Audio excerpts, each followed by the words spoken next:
All right, guys. So today, this is a very special day that I'm excited about. We are going to discuss our top 10 comic book movies.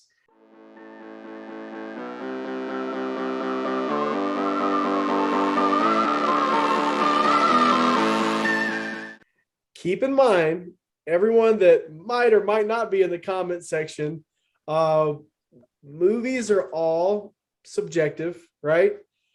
I might watch one movie that I love, and being in the same theater with Timothy and Dayce might hate it. Timothy might think it's okay. Movies are subjective. We all view them differently. We all have different opinions. That's the beauty of having a podcast. So we will discuss. We'll start from 10 and we'll work our way down to our top comic book movie of all time. I guess I will start, and then Dayce, if you want to go, and then we'll go with Tim, and we'll just stick with that order. For me personally, my 10th, or my number 10 is Thor Ragnarok, which I gave it an 8.5. I also have a ranking system there. For me, there was some problems. It's not a perfect film. However, when you compare it to the other Thor movies, I mean, it's just leagues better, and it's a solid movie. It's got lots of great action scenes. I love the buddy cop dynamic between Thor and Hulk. It's always funny seeing them have that competitive rivalry, and there's lots of good comedy, lots of cool new characters that were introduced in the movie, like Valkyrie. So yeah, I mean, oh yeah, not to mention Jeff Goldblum as the not the collector. What's his name in that movie? The Grandmaster. The Grandmaster. Right? Yeah. So I'm a Totally big fan of that movie. I think it's a solid 10. Shout outs to them for squeezing in a World War Hulk or a Planet Hulk reference. Like very small, but like still, they can only do so much. They got a lot of properties and storylines, but I did like that little touch that Hulk had been battling on the Outworld, whatever it was called. Sakaar. That's right, Yeah. Sakaar. Yeah. Yeah, I'll say that one's we'll get to it. That one's significantly high just because of the cinematography that they did, which just changed the game. But we'll get there. I think my number 10 came out this year, which was the Snyder Cut for Justice, because the first one we can talk about all the things that were wrong with it, and that would be a lot to talk about. That's a whole other podcast. Just a whole nother one. But I think what happened is, Zack Snyder, the way he circled around and kind of all the things that we had hoped for, he was like, I'm willing to go back and do all the work to add in, because dude, that was like 4 hours worth of a movie. Yeah. And it was like, it took me, I can't tell you how, I didn't watch it in one day. Like, it just took me a series of time to watch it. And just the fact of seeing how much work that went into something that, like, it's the same film, but like completely changed the storytelling, which is remarkable to me. And so I really enjoyed, because I was a DC fan. Like, I loved Marvel, but I was always like big DC fan as a kid. And I felt like that finally, just a glimmer of hope for DC movies is like, maybe they can be done well, because I think that was absolutely done well. I want to say something. So recently, I don't know if you guys are familiar with, this is almost completely off topic, but I don't know. We'll try to make it quick. Scarlett Johansson is suing Disney, right? Because she supposedly didn't get paid as much as they agreed upon for her Black Widow movie. Anyway, there's been reports that Kevin Feige is very upset with how Disney has handled that whole situation. Not only did they screw her out of a lot of money, but they also didn't uphold the contract. And on top of that, they're coming back and going back and forth with this woman on social media and things like that. So obviously, he's not very happy. I mean, you have to take care of your talent, right? The people who make you the billions and billions of dollars, you need to keep them happy. So there's speculation right now that because that always gets brought up how bad DC's been doing the past 5, 6, 7, 8 years.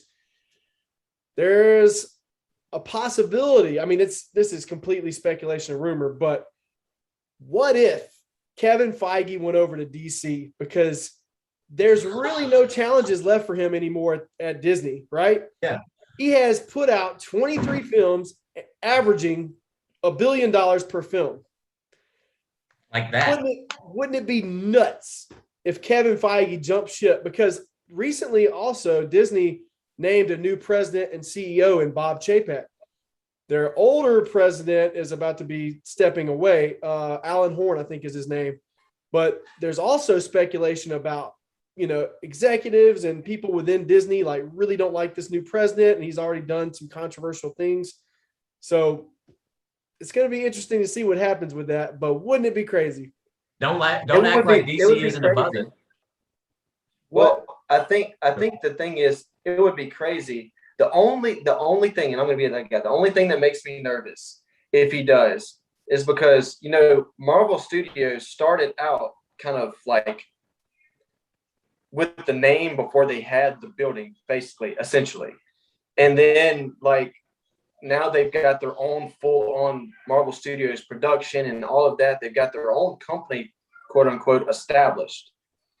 But DC hasn't done anything significant to do that. I guess if he's now got kind of like all the awards and the accolades for like, I did this and now Marvel Studios is established, I can do that now and maybe do the same thing for DC. And I would love it, because I would love to see DC characters done right. And I know DC fans would enjoy it just as much. I would love for just all of that to be very well done, in which we haven't been given the justice of that whatsoever, except for maybe some glimmers of hope accidentally.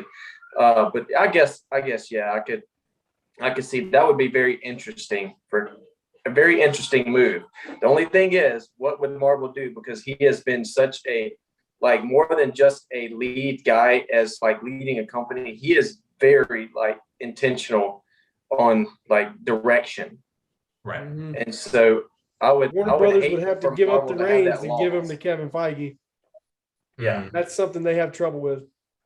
Yeah, agreed. DC picked up what's his name, Mr. Gunn, Guardians of the Galaxy guy.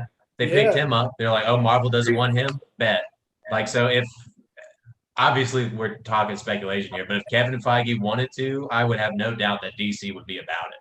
100%. They'd be like, oh yeah, you kicked our butts. Now he's literally the come help us. goose We'll give for you money Marvel right now.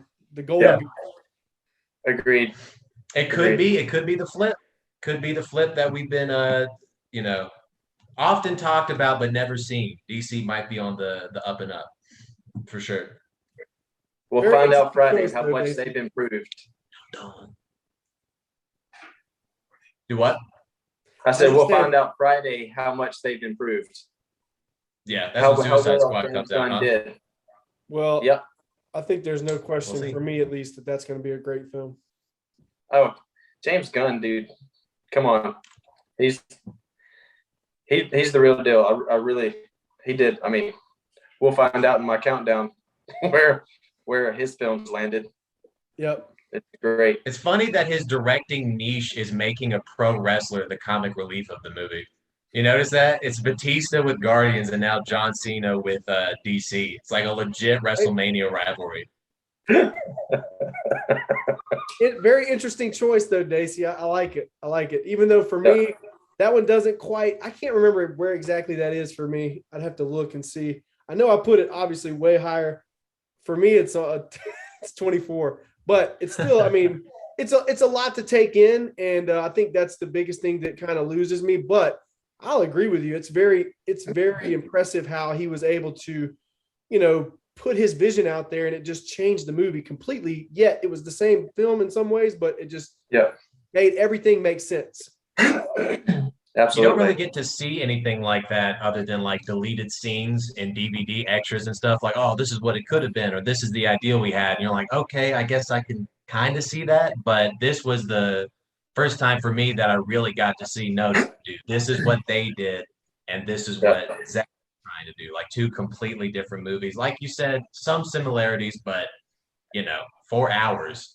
It's only slightly longer than The Irishman on Netflix. Right? Yeah. Just because it's number 24 for me doesn't mean that it's a terrible film. I don't consider on my list, it doesn't start getting into terrible films until around number 50.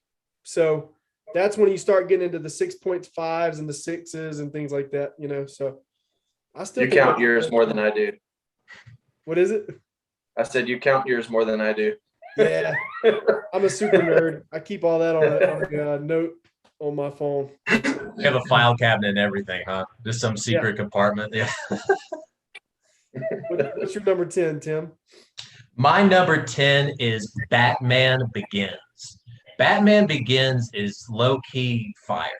Like, it gets overshadowed by The Dark Knight, appropriately so, but the Scarecrow's hallucination scenes, especially, you remember that scene where Batman gives him a taste of his own medicine and his lips are like melting onto his face and like the cops are coming and he has to call in that swarm of bats and he's driving the tank and Rachel's tripping out and he's like it's actually a pretty, it holds up. Liam Neeson as Ra's al Ghul, I mean, come on, probably the best interpretation of Ra's al Ghul I've seen. Obviously, I haven't seen that many on screen, but he knocked it out of the park. I would say the reason why it's on my 10 and not higher is there are just kind of weak spots in the movie for me where it's like Batman Begins is one of those movies where it's just like, oh yeah, this happened, and then you're like, oh yeah, that happened. Then you kind of have to, there's like a slow kind of going nowhere, and then it ramps back up to the action again, and it's definitely a movie that has very high highs, and very low lows for me. That's why it's on my 10th. Yeah, there's no doubt that it's a phenomenal what's the word I'm looking for here? Phenomenal origin story. There's lots of great moments in that movie. As far as putting on my top 10 though, it's hard. Like, that's a crowded field now. Yes, there was a time where it was in my top 10, but currently I'm trying to see where it's at on my list. I still have it in my top, barely in my top 20. It's number 18. It's a great film. I mean, the only complaint that I have for it when you compare it against the movies that we have today is the phenomenal choreography and fight scenes and things like that. You don't quite get all of that there, but it's pretty awesome though. Pretty great movie. Lots of good moments. I dig it, man. The atmosphere is a lot darker than in the predecessing Dark Knight, and I always get it mixed up. Is it Returns or Rises? Dark Knight Rises. Returns is the comic book. I always get those mixed up. But this one had like a dark, because this was the same. This was like 2 years before the first Iron Man. So this was still like when they were figuring out what a modern realistic superhero movie was, and what Christopher Nolan went in with the first Batman is just like, dude, dark, gritty, but not like mystical dark like Tim Burton, just like Gotham looks disgusting. He's picking guys up and just throwing them in mud. It was a really, the atmosphere was really awesome in that movie. You brought up a good point there, because that was, think about that, 2005. We just got like the third X-Men movie, or we had just gotten the second X-Men movie at that time. Yeah. So when you compare that to all the other movies that were coming out at that time, oh my gosh. Fantastic Four Part 2 with the Silver Surfer was coming out at the same time. Oh, so for its time, it's phenomenal. You got that, and then compare it to Batman as being trained by ninjas. Like, just a completely better movie all the way around. Mm-hmm. Chris Evans, shout outs. The guy was still in the Marvel game even back then. Right. Yeah. So for me, this might be a controversial choice, but we were just talking about X-Men earlier, but out of all the X-Men films, the absolute best to me was X-Men Days of Future Past. 100%. Agreed. Agreed. For me, it's my number 9, because you have some really just stunning. The way the movie starts off, the action sequences and fight scenes. It is so cool to see how the older generation meet the newer generation in some ways. You know, you have the it felt like at that time, it felt like Fox's version of the Avengers, you know, because it was like a big team up with lots of big actors in the movie. Great movie. I mean, I really, really love that movie. Out of all the X-Men films, that one to me is by far the best. I mean, best Magneto has ever been, in my opinion. His yes. storyline in that one, where it's like the plans coming together in the last second, Magneto's just like, nah, I think I'm just gonna blow up the White House. Like that was so Magneto, just like to betray everyone at the last second for his greater cause. It was an amazing climax for sure. Yeah. I agree, John. I'm right with you. It's funny because that is actually my number 9, is because like the storytelling that went into the movie, and I think it did justice, watching through, especially now watching back through comic book movies and seeing how things that we once adored are kind of like cheesy storytelling now.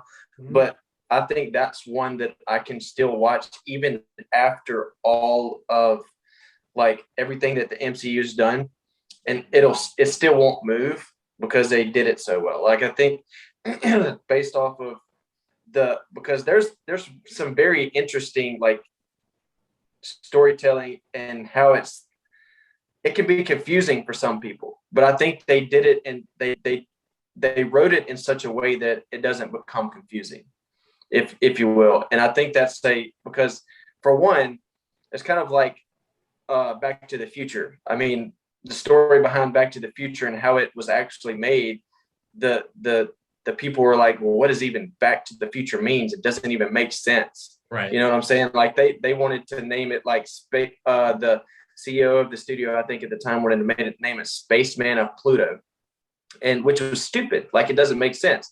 But like Days of Future Past, it's like, what the crap does that even mean? But I think they did such a great job of unfolding and giving good storytelling, and I didn't really find moments of lost.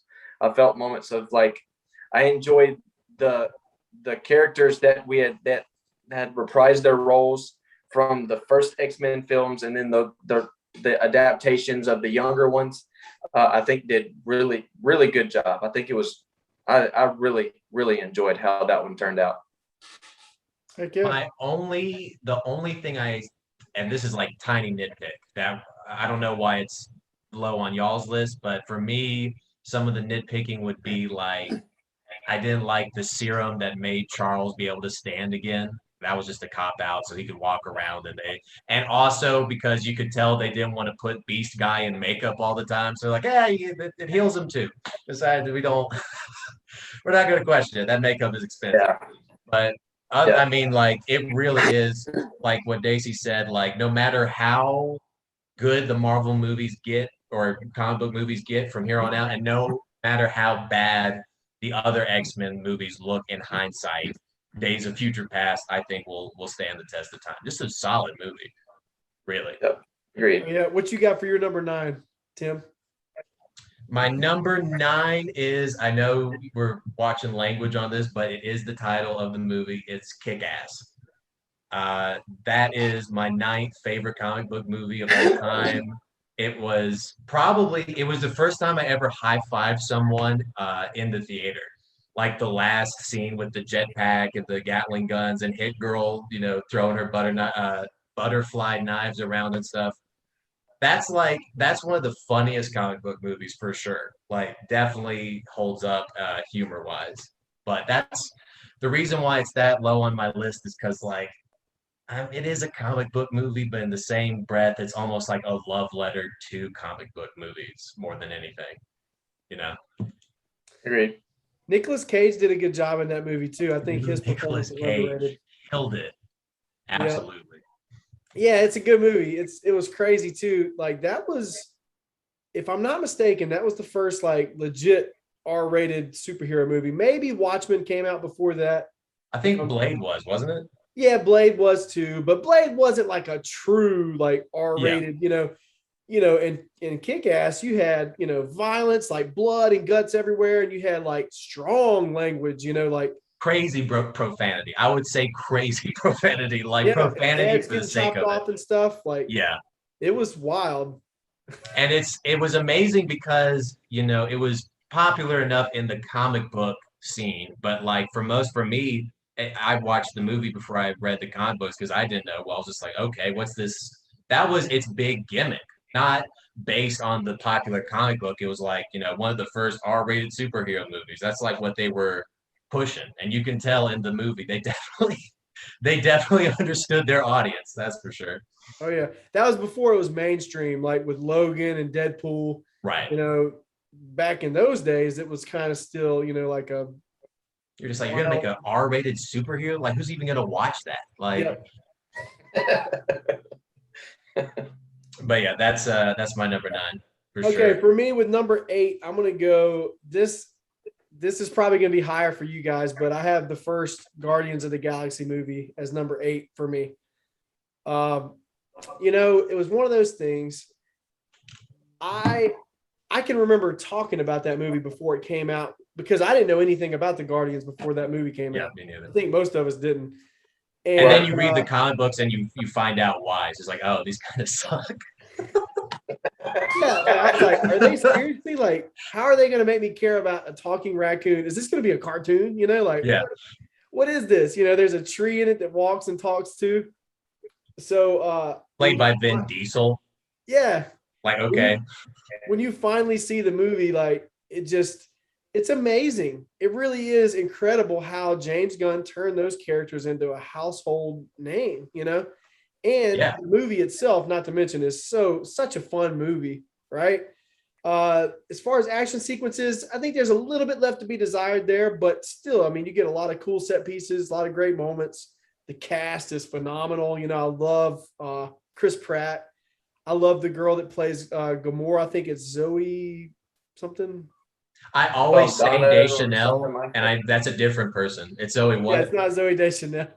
Saldana or something like that. Yes. Something like that. Even Bradley Cooper is Rocket, Yeah. I never knew that was Bradley Cooper until I, saw the cast or something towards the end of the movie, like the cast going down. Bradley Cooper? Wow, that doesn't good voice acting, right? Like you really don't know it's Bradley Cooper. Yeah. And isn't it funny that the two biggest sounds nothing like him. Yeah, nothing like him at all. And it's crazy how the two biggest stars, as far as like box office draw, which would be Vin Diesel and Bradley Cooper, are the animated characters. Like not even the face of the movie. Yep. Like the two biggest, quote unquote, biggest stars are just like, not background characters, but you know what I mean. Like they're not selling movie posters with their raw. It's higher for me. We ain't got to talk about how. Yeah. Significantly. But I do think, and it's kind of synonymous in like the choice of mine. Like my whole top 10 is my biggest thing is how well you tell the story. And like I'm like you guys, I didn't know about the Guardians of the Galaxy. I didn't have much history about them, but to not have any history about them and like to be instantly connected to the storyline. For one, I mean, like Chris Pratt to become Star-Lord, and the last time, like one of the last times I remember him like really standing, or not necessarily standing out in the movie, but was in Wanted and getting smacked across the face with a computer keyboard, if y'all remember that. Yeah. And so like it was such a small role that he played in that movie, and now like he really helped to make that movie. Yeah. But I just think what James Gunn and what the team did with that movie was just the bringing characters to life without having to give them their own origin story. I think was phenomenal. It's a good point because even people that did know the Guardians of the Galaxy going into that movie, I mean, might as well be completely different characters, like loosely adapted, minus of course Groot, who also only says I'm Groot, and Rocket is a crazy raccoon in the comics too. But like I think back to like documentaries I've watched about the first Star Wars of just like nobody knew who Mark Hamill, Harrison Ford, and Carrie Fisher was, and then Star Wars happened, household names. Like Star Wars just perfectly introduced you to this new cast of characters, and you just knew them from then on out. And that was the same effect with Guardians. It was a perfect, like you said, origin story, a lot of moving parts, a lot of characters, and somehow it turned out great. Heck yeah. What you got for number 8, Dayce? Number 8 for me is The Dark Knight. Interesting. For me, simply for Heath Ledger. If I ever wanted an on-screen adaptation of the Joker, and if they can ever somehow reprise such a great performance, minus what Jared Leto did. But Phoenix, though.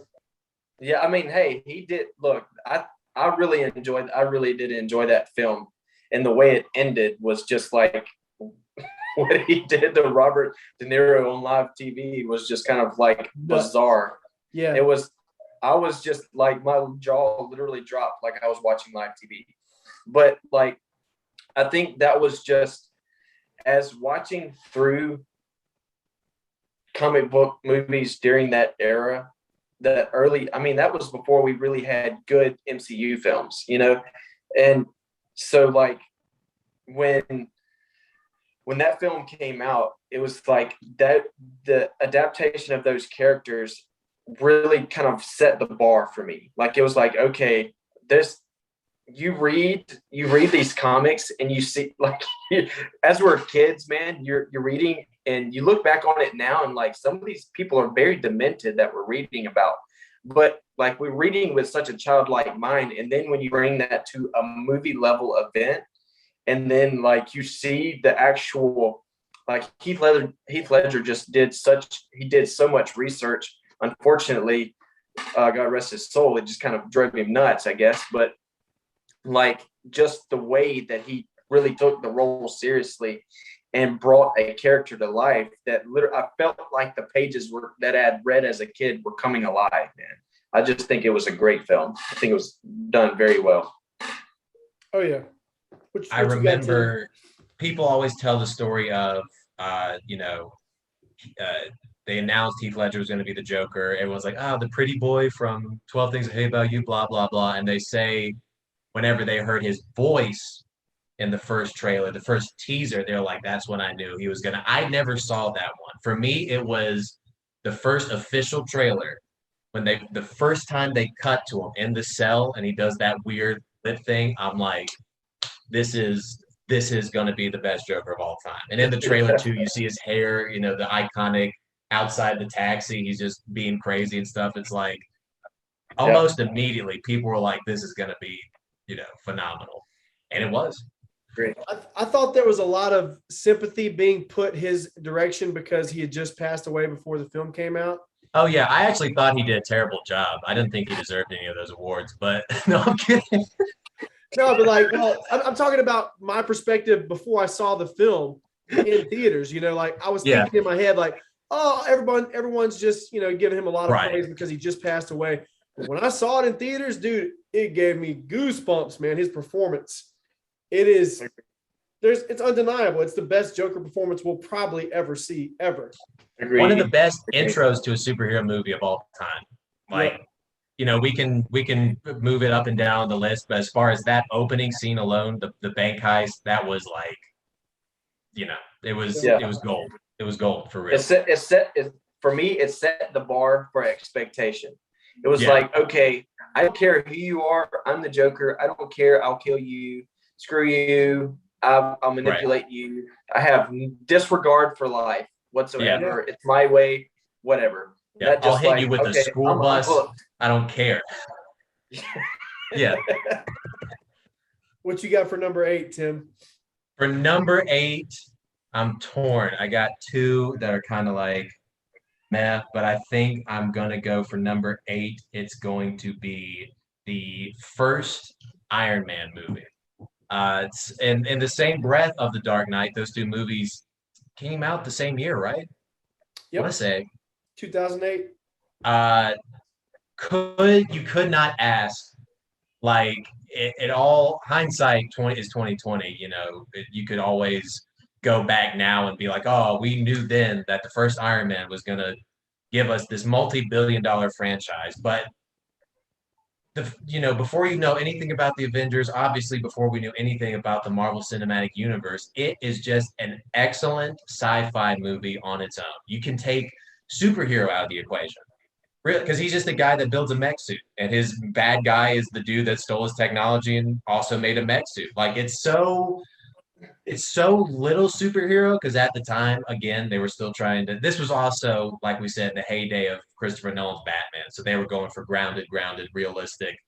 Like you see the first Iron Man, it's like this big lonking thing, and then you fast forward to Infinity War, and he has the nanites that can make laser beams, and he's doing kung fu on Thanos and stuff. You're like, all right.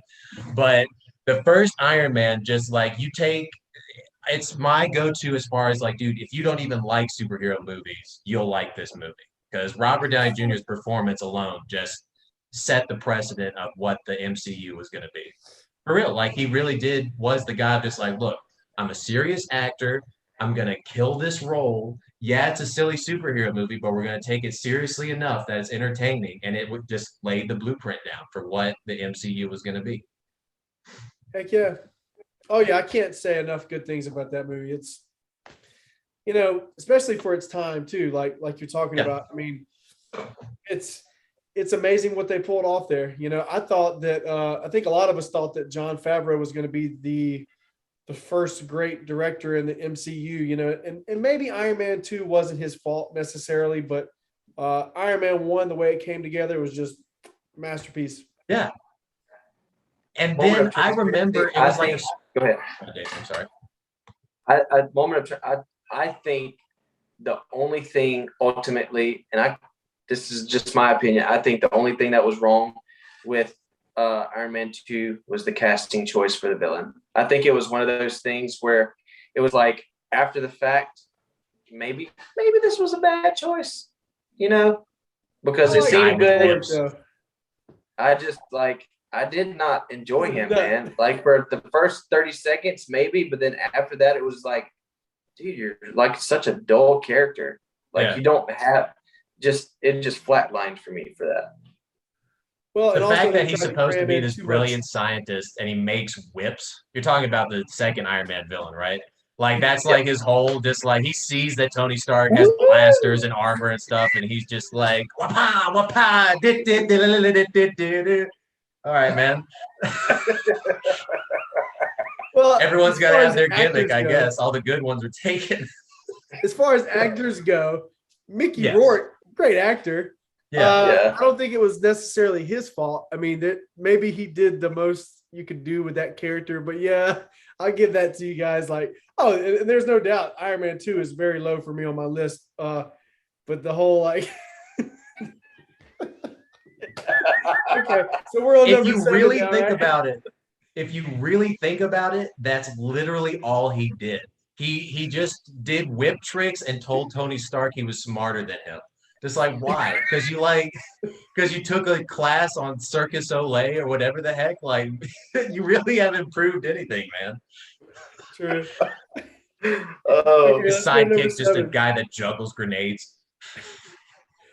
For me, number 7 is Captain America: The Winter Soldier. Yes. Great movie. Like the way it starts off, it's unlike anything we'd ever seen before at that point in the Marvel universe. It felt like a Rambo movie, like this dude comes in from a helicopter and a parachute, or he doesn't even use a parachute. No parachute. Jumps in the water, climbs up the rope thing or whatever on the boat, starts kicking and taking names. Love that movie. The single most important kick in the whole Marvel Cinematic Universe is that first one when he goes on the boat and you're like, okay, Captain America is going to put him to sleep. Kicks him, guy breaks his back on the rail and falls into the water. And you're like, what? I can remember when I was in movie theaters opening night to see that. And as soon as he kicked that dude like that, everybody in the audience was like, ooh. Yeah. It's pretty awesome. Like, this is a completely, well, not completely different, but like, it's just like, okay, Captain America, he punches, he kicks. In the world of terrorists and supervillains, you're gonna have to kick pretty hard, man. Like, you're gonna have to, if that's what you got, you're gonna have to. And then, what's his name? George St. Pierre. He out wrestled George St. Pierre in like the first 5 minutes of the movie. You're like, and Scarlett Johansson's like going down the rabbit hole, like shooting people sideways, like a Matrix movie. Like, Yes. amazing opening scene. Oh yeah. Yeah. Phenomenal. Agreed. And also the Winter Soldier for that time too. I mean, he was a cool villain, you know, and the Yeah. big reveal that it was Bucky for a lot of mainstream audience members, that was a big shock, you know, like, what? That's Yeah. Bucky? So I love that movie. I thought Bucky was good as a villain too. I thought he, you know, even now, like recently in the Disney Plus show, when he goes to that place, you know, mentally, like he still got it, you know, like I like it. I love that movie. Yeah. That was It a was, great part it in was, it Civil was a War. great film. There was a great part in Civil War talking about him going to Winter Soldier mode, where Baron Zemo does the Red Book thing. No, I'm becoming the Winter Soldier. No, Iron Man. There's a scene where Iron Man grabs his gun and Bucky just pops it off, like implying like if he wouldn't have caught that, he would have just shot Tony dead right then. And the look Iron Man gives him He's like, is so priceless. Of just like, yo, this guy. about This trying to guy kill has him. no chill. Like, he was about, and he's like, uh, was it Civil War or Winter Soldier where Steve has the helicopter by the rail? Civil Oh, War. Civil War, wasn't it? And he And just grabs him. Bucky, yeah, Bucky's just like, bro, I'm in Winter Soldier mode. I can't. Sorry, like business is business. That's right. What you got for number 7, Dayce? On your list, it would probably be insulting, but for me, my number 7 was Spider-Man: Homecoming, simply because it was like finally a Spider-Man movie that I can enjoy and have expected hope for the future Spider-Mans. Like, because we saw him in Civil War, and it was like, I think I could get used to this. I think Right. like I think we finally found an actor that can not screw this up, Yep. and that can really, really maintain. Because Tom Holland's like young, man, and he really, I feel like he adapted the actual age and the charisma and everything that Peter Parker has in the comics. My main 2 things that I remember reading as a kid was Superman, Spider-Man, and Batman. And Right. like those were my 3 go-tos. And Spider-Man was my number 1. And so like first Spider-Man I ever watched with Tobey Maguire, I was like in awe, like finally a good, like an adaptation of Spider-Man. And then by the time you get to the third one, it's like, what the crap is he doing walking weirdly down the sidewalk? And then like, let's not even talk about, like, and let's not even talk about the Amazing Spider-Man. Unfortunately, like, just if you don't have the great opportunity to be a good Spider-Man, unfortunately, and Andrew Garfield, I didn't feel like was it. Plus all that characters he had around him. But Dude, like, I know Spider-Man's supposed to be skinny, but Andrew Garfield literally looked like anyone could kick his butt. Like, he looked like the scrawniest person to ever do. He looked like a toothpick in a wetsuit. Like, it was I was just like, bro, Spider-Man's got to have, like, even Toby had a little bit of beef Yeah. on him, you know? okay. The trailer of Amazing Spider-Man 2, when he's falling, it just looks like a piece of cloth. It looks like a plastic bag that got loose at Walmart. It just doesn't look very intimidating. I'll agree with that. Speaking on that though, like, and I don't want to take too much time, but like speaking on that, you remember in the scene in Spider-Man: Homecoming, or like the first time Spider-Man knew he had something different, and remember like when, like the first moment, it's almost like the first time he recognized that he has abs. He's like, "What the crap Right. is that?" Like, that's kind of like the childlike sense that goes with Peter Parker. Yeah. I feel like the other adaptations missed, because he is a kid, man. He's in high school. He's not thinking about adult things. Right. So he's still responding as a kid would, that's in the midst of like the way he's been in Civil War and the Avengers movies, like just like, come on, man. I could imagine that's how a teenage kid would respond in the midst of whatever's going on. And so that's my 7. They definitely nailed the new Spider-Man. Definitely. Agreed. Casting. Agreed. Absolutely. What you got, Tim?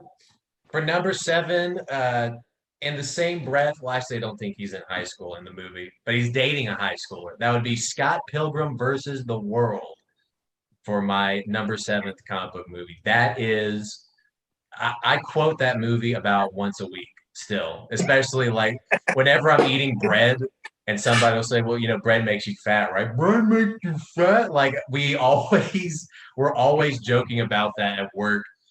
Freaking, hey, what's up? We're crashing the boys. Is that girl a boy too? Yes. just the quirky comedy of that whole movie. And like the punk rock music, another great soundtrack that I played on repeat till the CD broke. Amazing. I'm just going to say graphics, as special effects, whatever you want to say, but that made it look like he was fighting in a video game / comic book. It was just a fun ride. Edgar Wright, shout outs, Baby Driver, Shaun of the Dead. He knows his way around a movie. He knows what he's doing. Supposed to be the first director of Ant-Man, but they ended up axing him and putting in what's the guy's name that ended up taking over the reins? Can't remember.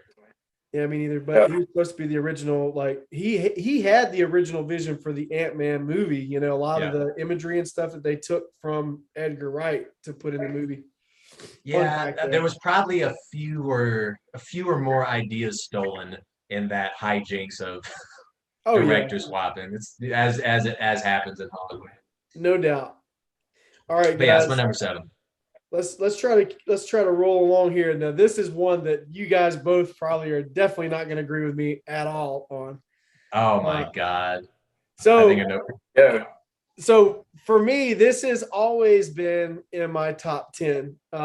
It's okay. Before I even say what it is, I already know it. Talk about the amazing, incredible, epic moments that you see in the film. Action sequences are just dope. Casting, director. It's Man of Steel for me, number 6.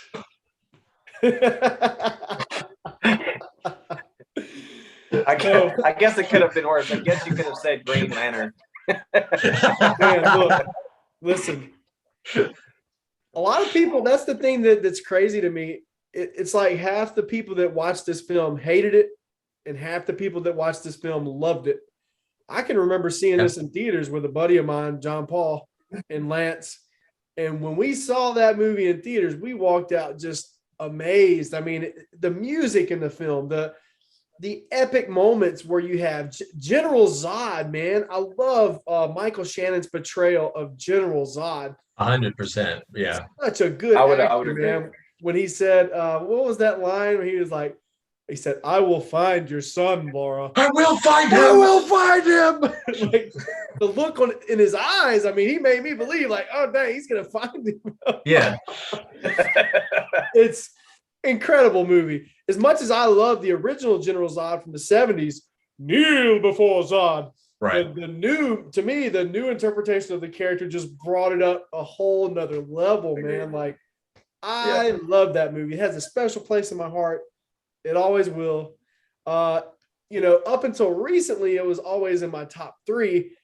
Now it's number 6. It's kind of gotten bumped down by a few of these big epic movies that come out, but I still love that movie. I know you guys are going to crap on it, so go ahead, crap away. It's not going to change. No, it's definitely not in my top 10, but at the same time, I think compared to what came before it, I think it was great. I mean, the best adaptation up until that point obviously was Christopher Reeves, and I mean that's like so long ago, and that's back when they were really experimenting with things cinematic wise and like how to make a guy fly and make it look real, and so like how to even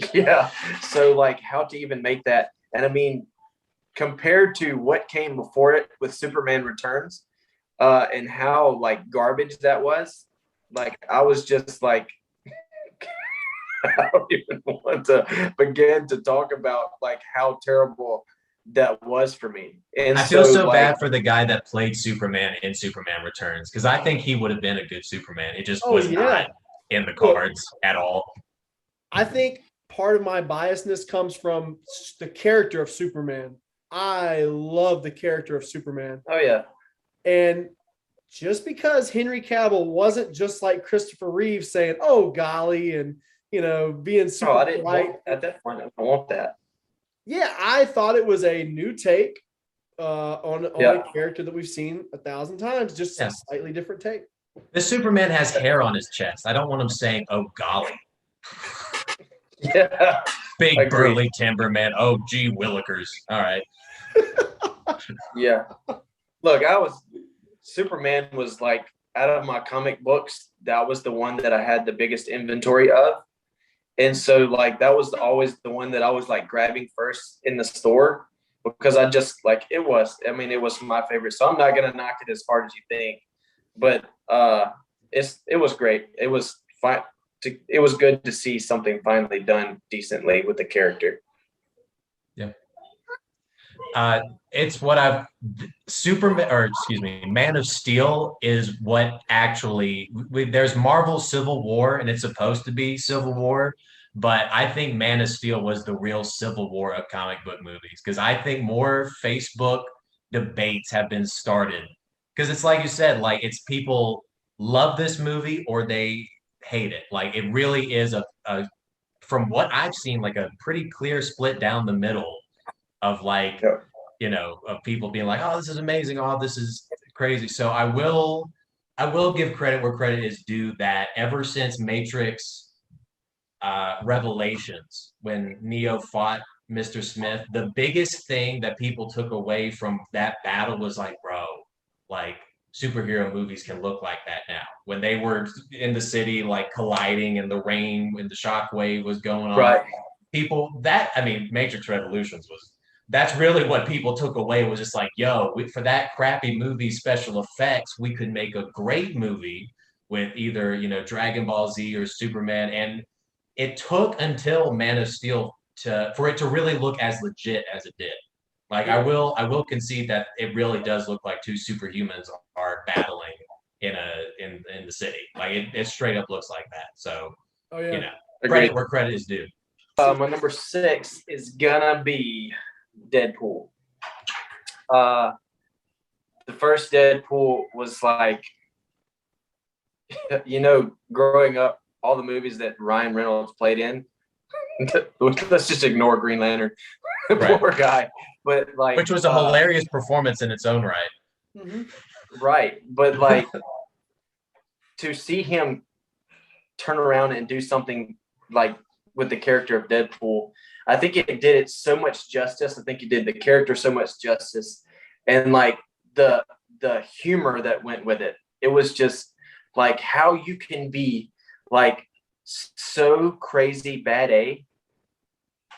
and just like it took superhero movies to a whole new level. And like, but also have so much humor that it just kind of keeps you holding on. And it was probably when I remember when Deadpool 1 came out, it was just such a fun ride to watch and to see how like the character building in that was so much better than Wolverine Origins. Oh yeah. And something that Deadpool started, because Deadpool proved that it was successful, and then like both Marvel and DC copied it, like, in all their shows, but in all their comedy shows at least. But the making fun of past movies, like, there was a million Green Lantern stinks jokes. There was a million X-Men Origins Wolverine stunk. There was plenty. Like, you remember when he recruited Colossus and the girl for the second mission, and he was just like, man, it's crazy how you two are the only people in this mansion. It's almost like we didn't have a budget for a third X-Men, or just jokes like that. Because superhero movies had been so established when it was released, that it was kind of the perfect time to release these like meta traditional Deadpool fourth wall breaking jokes where there's been so many superhero movies that everyone's kind of on board with, like, oh yeah, Green Lantern did stink. Oh yeah, they do run out of money for movies and they can only afford a couple characters. Like, it was nice to have that kind of humor finally brought to the big screen, as it were. What you got for number 6, Tim? Number 6 is where I put Captain America: The Winter Soldier. Okay. It's tied for Guardians. I say Captain America: Winter Soldier and Guardians. They're different places on my ranking list, but they're the two most important MCU movies for me because they were released at the same time. They were completely different movies. Like, neither of those movies were anything like the first Avengers, and neither of those movies were anything like each other. But it was the same franchise. And that was what started this idea that, like, yo, the superhero movies could be anything. Doctor Strange can be this trippy madness, mystical thing. Captain America can be, spies and secret agents. Guardians can be fun. Without Guardians, there would definitely be no Thor Ragnarok, like what they did in that movie. But with Winter Soldier, it's like Marvel got what DC wanted, which was like the dark and grittiness, but without just like completely killing the mood, if that makes sense. Like, it never went over. It was just enough to be like, no, this is serious, but there was still plenty of jokes, plenty of Marvel optimism, yada, yada. But to me, that was like the perfect line of just like, yeah, it's Captain America, but he's also almost killing people in elevators, which was an amazing scene, by the way. One of the best fight scenes, I think. Agreed. Yeah, before we get started, does anybody want to get off? What a nice guy. What a nice, just knowing that maybe someone might have a just like, Cap, now that you mention it, no, I don't want to do this.